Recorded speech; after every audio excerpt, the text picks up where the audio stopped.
Knowledge ఎకానమీలో తెలుగువారు మరింత ఉన్నత స్థితికి ఎదగాలని ఏపీ సీఎం చంద్రబాబు ఆకాంక్షించారు. టెక్నాలజీలో మార్పులకు అనుగుణంగా ఆర్టిఫిషియల్ ఇంటెలిజెన్స్పై తెలుగువాళ్లు పట్టు సాధించాలన్నారు. హైదరాబాద్లోని హెచ్ఐసిసి వేదికగా ఏర్పాటు చేసిన ప్రపంచ తెలుగు సమాఖ్య 12వ ద్వైవార్షిక మహాసభలను చంద్రబాబు జ్యోతి ప్రజ్వలన చేసి ప్రారంభించారు. దేశ విదేశాల్లో తెలుగువాళ్లు గొప్పగా రాణిస్తున్నారని, తెలుగువారు ఎక్కడున్నా పరస్పరం సహకరించుకోవాలని చంద్రబాబు నాయుడు పిలుపునిచ్చారు.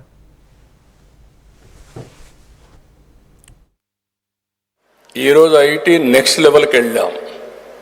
ఆర్టిఫిషియల్ ఇంటెలిజెన్స్కి వచ్చాం, డీప్ టెక్నాలజీకి వచ్చాం. ఈరోజు నేను ఒకటే మిమ్మల్ని కోరేది, నేను ఆ రోజు ఒక్కొక్క ఇంటిలో ఒక్కొక్క ఐటీ ప్రొఫెషనల్ ఉండాలని చెప్పి కోరాను. దాంతో చాలా దేశాలకు వెళ్ళారు. ఐటీ ప్రొఫెషనల్స్గా ఉన్నప్పుడు నేను మీరు ఉద్యోగాలు అడగడం కాదు, ఉద్యోగాలు చేయడం కాదు, మీరు ఉద్యోగాలు ఇచ్చే పరిస్థితి రావాలి, మీరు ఆంటర్‌ప్రెన్యూర్స్ కావాలని చెప్పి కూడా పిలిపించాను. దాంతో ఆంటర్‌ప్రెన్యూర్స్గా తయారయ్యే పరిస్థితికి వచ్చారు. ఇప్పుడు నేను మిమ్మల్ని కోరేది, ప్రతి ఒక్క ఇంటికి ఒక ఐటీ ప్రొఫెషనల్గా ఉండడమే కాదు, ప్రతి ఒక్క ఇల్లు కూడా ఆర్టిఫిషియల్ ఇంటెలిజెన్స్ను ఉపయోగించుకొని ఆర్టిఫిషియల్ ఇంటెలిజెన్స్ ద్వారా మీ నిర్ణయాలు చేసేటప్పుడు తప్పుడు నిర్ణయాలు కాకుండా సరైన నిర్ణయాలు చేసే పరిస్థితి రావాల్సిన అవసరం ఉంది.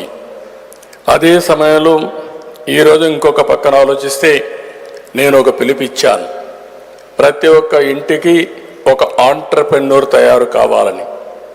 చిన్న ఆంటర్‌ప్రెన్యూర్ కానీ పెద్ద ఆంటర్‌ప్రెన్యూర్ కానీ తయారు కావాల్సిన అవసరం ఉంది.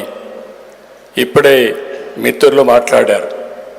నేను సింగపూర్లో మాట్లాడినప్పుడు ఒక మాట చెప్పాను, ఈరోజు మీరు ఉద్యోగాలు చేస్తూ చాలని జీతంతో ముందుకు పోయినప్పుడు మనం ప్రపంచంలో గుర్తింపు తెచ్చుకోలేం.